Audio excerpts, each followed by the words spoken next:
มายังไงล่ะลูกใครเอามาทิ้งฮะโอ้ยถามชาวบ้านเขาบอกว่าเอามาปล่อยตั้งแต่เมื่อคืนนะคะอันนี้กำลังจะไปทำงานแล้วก็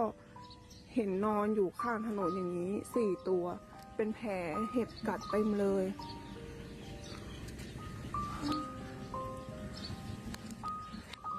ตากฝนด้วย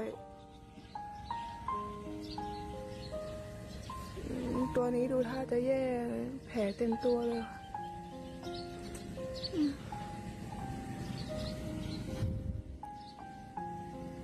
ก็ตอนนี้ก็ยังไม่รู้จะทำยังไงนะคะก็ต้องรับไปก่อน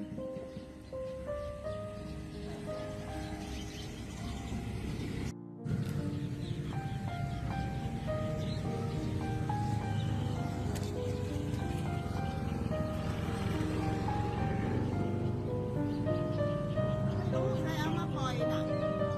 ตั้งแต่เมื่อไหร่เนี่ย นี่แหละเช้ามามันก็วิ่งกันได้วันเนี่ยมี4 ตัวเหรอโอ้ย คนอะไรมันชั่วจังเลยว่าหน่อยเพราะว่าเลี้ยงแล้วไม่ทำไมเอามาทิ้งไว้อย่างเงี้ยเลี้ยงแล้วไม่รับผิดชอบแล้วดูดิจะตายอยู่แล้วเนี่ยหมัดเต็มเลยอ่ะปล่อยกลางบ้านให้ชาวบ้านเขาเดือดร้อนอีกเราก็ไม่มีปัญญาจะเลี้ยงแล้ว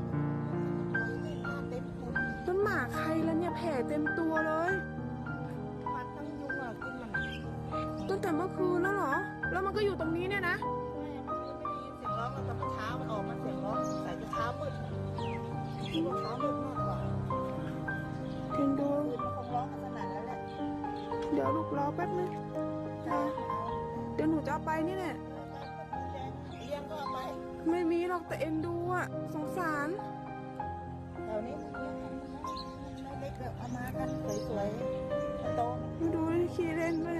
ป้าก็ไม่ได้เลี้ยงหมามันตายไปแล้วก็เลยไม่เลี้ยงไงบ้านหนูก็เก็บแต่หมาจรแล้วดูหมัดเต็มเลยอะเนี่ยหมัดแดงอ่ะมันโตก็ไปทำหมันตอนมันก็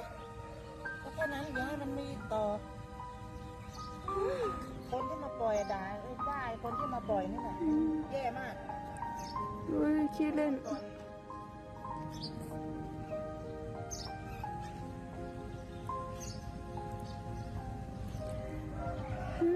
เดี๋ยวพากลับบ้านนะไปอยู่ด้วยกัน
ดูสิคะหนีเที่ยวกันนะคะ